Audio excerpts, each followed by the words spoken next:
Your gift is the thing that you do the absolute best with the least amount of effort. That's your God-given gift. It's something that each one of you do better than you do anything else, and it comes to you naturally. Your gift comes natural to you. You just have to not look at it as running, jumping, singing, and dancing.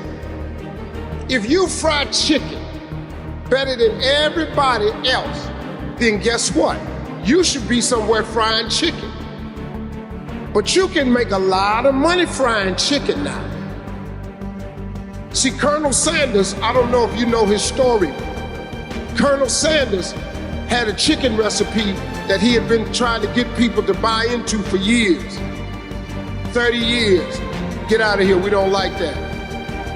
One day, somebody tasted his chicken and they loved it. So they said, we're gonna open up a place called Kentucky Fried Chicken. This did not happen until Colonel Sanders was in his 60s. He was in his mid-60s when he got the first franchise. Kentucky Fried Chicken sells more chicken than anybody. They're in more countries, more locations than anybody else selling chicken. That was his gift. According to God, your gift will make room for you and put you in the presence of great men. Your gift will get you paid. I don't care what it is. I don't care what it is. You gotta know that. Listen to me, man. That God you serve, he's a bad boy. Because he do what he say he gonna do. If he gives you the gift, he gives you the gift to make room for you. That means you can spread out. Jokes ain't really supposed to pay this much, but they do. A friend of mine, when we were little, all he did was cut grass. You know, back in the day, he charged $2 for the front and $2 from the back. He had a single blade lawnmower. He was so good, he could adjust them blades and he could cut patterns in your grass. He could put your family initials in your grass. Now, you know, in the hood, that's pretty big. If you can get an H put in your grass in the hood, this was a popular dude. He charged $2 for the front, $2 for the back. Every time we went somewhere, we tried to get him to go. He said, I can't go, man. I got to cut Miss Jackson grass. We going swimming. No, I got to cut Miss Taylor's grass. He never went to the park. He didn't play ball with us.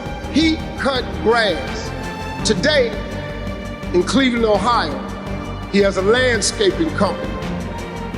He charged $2 for the front, $2 for the back. That was $4 if you did your whole yard. He grosses today in Cleveland $4 million a year. He got every landscaping contract at every mall, every company, and when it snow out, he got 38 trucks. And when it snow outside, he put snow plows on the front of the trucks and he got all the snow removal. He made $4 million. You know what he do? He cut grass. He don't do nothing else but cut grass. You know why? That was his gift. So you know what God did for him? He let his gift make room for him. Now, if he can make $4 million cutting grass, what you sitting in here for? I've been working since I was a little boy. You know, my first gig I had was like 9. I wanted a wagon. Remember them wagons had the red railings on the side? Remember they had the little gates that fit around the wagon?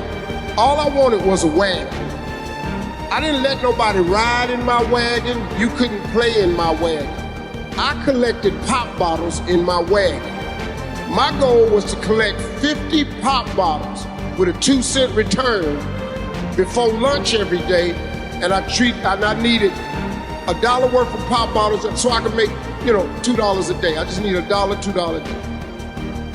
I worked with my father in construction. I worked on the assembly line for a motor company. I used to put 8 spark plugs in 1,400 engines a day. The layoffs came in 79, 80. I got married, unemployed. I worked at Lincoln Electric, wrapping hot wire. I worked at General Electric, delivering light bulbs. I sold. Then here what changed my life. I went to an Amway convention, and I heard some dudes saying that you could be rich selling soap powder. Cool, I bought a kit, I got in Amway. I went to a conference in Amway, and I started reading motivational books. The Power of Positive Thinking by Norman Vincent Peale. The Magic of Thinking Big by Robert David Schultz. The Winner's Circle by Dexter Ransom. Think and Grow Rich by Napoleon Hill. And they started planting in my mind, I need to get rich. I tried to be a boxer, I fought Golden Gloves. That wasn't a smart decision. That wasn't your gift? No, it was not.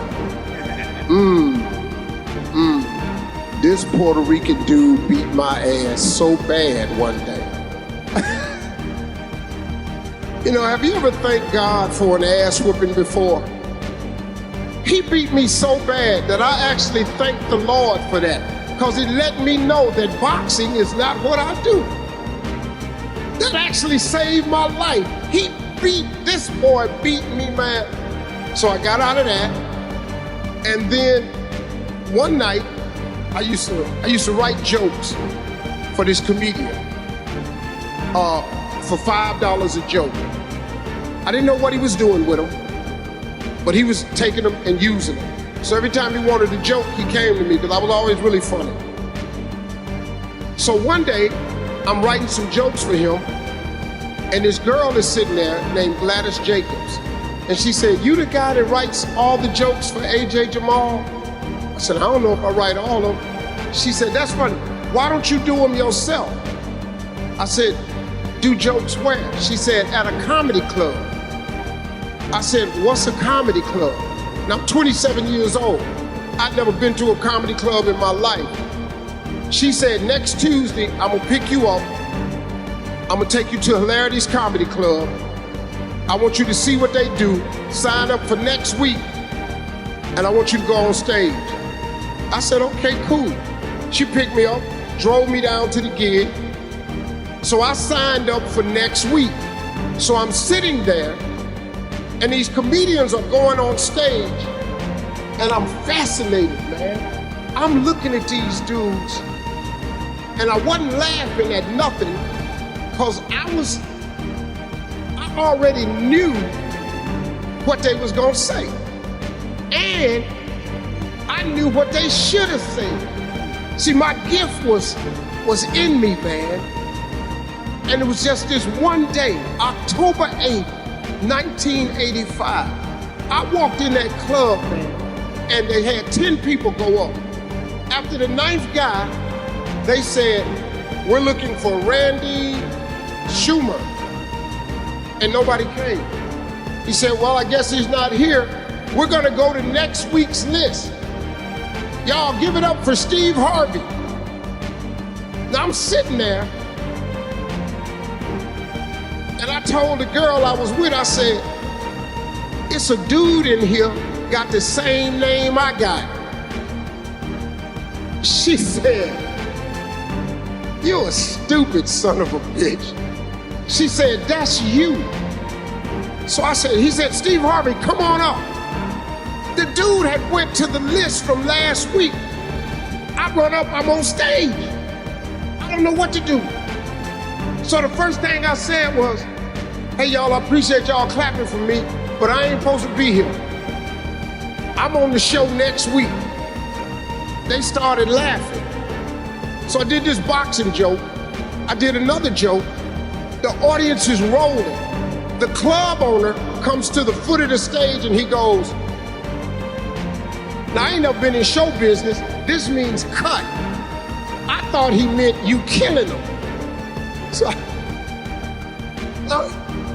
finally they get me off stage. They bring all of us back up. They have a clap off. I win amateur night. October 8th, 1985, $50. I won $50. I'm driving home and I'm in the car crying. I'm crying, man, all the way home.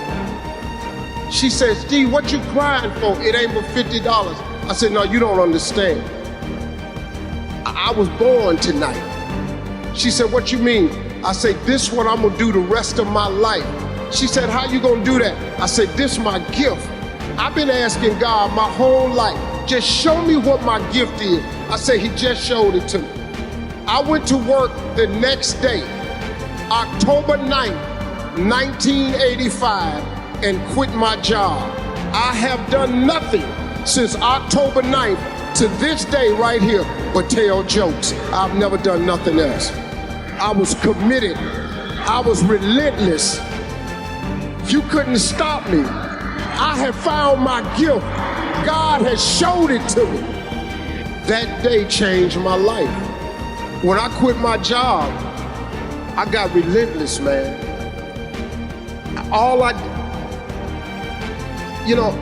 I don't know how to quit.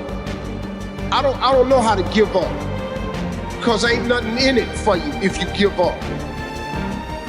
When you strike out on your dream, you got to have faith and you got to be willing to execute.